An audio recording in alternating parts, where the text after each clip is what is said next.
안녕하십니까. 고산도시개발의 이창용 상무입니다. 오늘은 센텀 센시빌의 대치도에 대해서 좀 간략하게 설명을 드리도록 하겠습니다.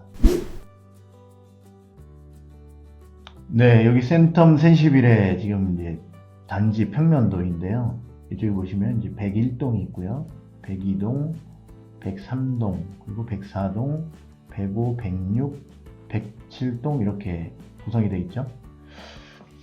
리모델링을 진행하게 될 때 가장 고민이 되는 부분들이 수평중축에서 별동의 라인을 만들 때 기존에 있는 세대하고의 간섭이 일어나거나 그걸로 인해서 일조권 또는 조망권에 문제가 생기는 경우에 이게 사업 초기에는 문제가 없지만 뒤쪽에서 두 번째 동의서를 받을 때 상당히 어려운 진통을 겪습니다. 다행히 저희 센시빌 같은 경우에는 그런 문제들이 발생하지 않는 것으로 지금 판단이 되고 있고요.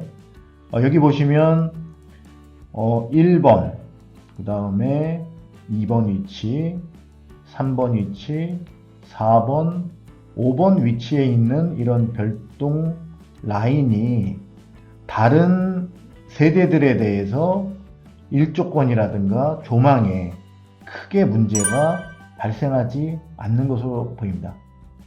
지금 여기 X표 해놓은 곳도 나름 예비로 저희가 좀 봤던 그런 이제 별동 라인인데요. 이런 경우 같은 경우는 들어갈 수 없는, 건물이 들어갈 수 없는 그런 이제 공간이 되겠고요. 여기라든가 이곳 또는 이곳 같은 경우는 들어갈 수는 있습니다. 사실 이렇게 넣을 수 있는데, 예를 들면 여기에 건물이 들어가게 됐을 때 여기 104동의 C-4 타입에서 봤을 때 이 부분들의 조망권을 해치는 그런 문제가 발생합니다. 여기 같은 경우도 104동의 B-4 라인에서 보게 되면 여기에 세대가 들어오게 된다 그러면 거실이 바로 보이게 되는 간섭이 일어나는 그런 문제점들이 발생하고요. 그 다음에 이곳 같은 경우도 102동의 A타입 이 라인에서 조망권이 상당히 문제가 생기고 일정 정도는 1조에도 문제가 생길 수가 있습니다.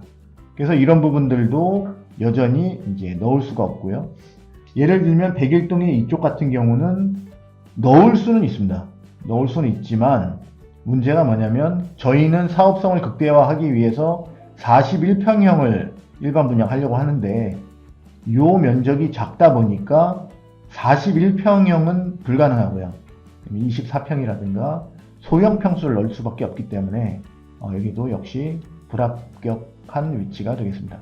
그래서 최종적으로 저희가 지금 판단하고 있는 부분들은 1번 위치요. 이 부분에 대해서는 전혀 간섭이 없고요. 자, 2번 위치 같은 경우도 105동에서 봤을 때 조망 일조에 전혀 문제가 없고 104동 같은 경우에는 이제 충분한 거리가 떨어져 있기 때문에 이제 문제가 발생하지 않고요. 자, 3번 위치 같은 경우도 여기선 이제 방향이 이쪽이고 이쪽에서는 여전히 이제 앞이 트여져 있기 때문에 크게 간섭을 일으키지 않는 자리라고 볼 수가 있고요. 4번 위치 같은 경우도 만약에 103동의 이 방향이 이쪽 방향이라 그러면 어떤 조망에 문제가 발생할 수 있지만 이 두 개 세대의 방향이 동남쪽으로 향하고 있기 때문에 역시나 문제가 발생하지 않습니다.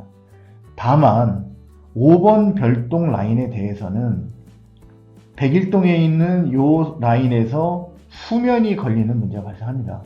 그렇지만 이 세대에 대해서 수면에 방해가 되는 부분을 이 측면으로 어느 정도 개방을 해주게 된다고 하면 충분히 101동에 있는 그런 약점들을 좀 보완할 수가 있고요.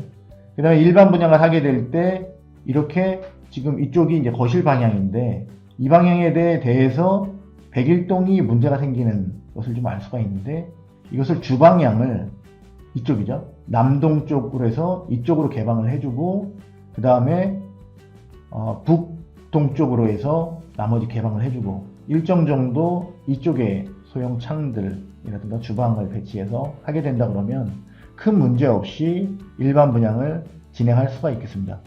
그래서 결론적으로 말씀드리면 이 센텀 센시빌 같은 경우에는 리모델링을 진행하는 데 있어서도 별동 라인을 집어넣었을 때 1조 조망 또는 간섭이 일어나지 않는 5개의 라인을 충분히 넣을 수 있는 그런 적합한 단지라는 것을 오늘 좀 설명을 드리고 마치도록 하겠습니다.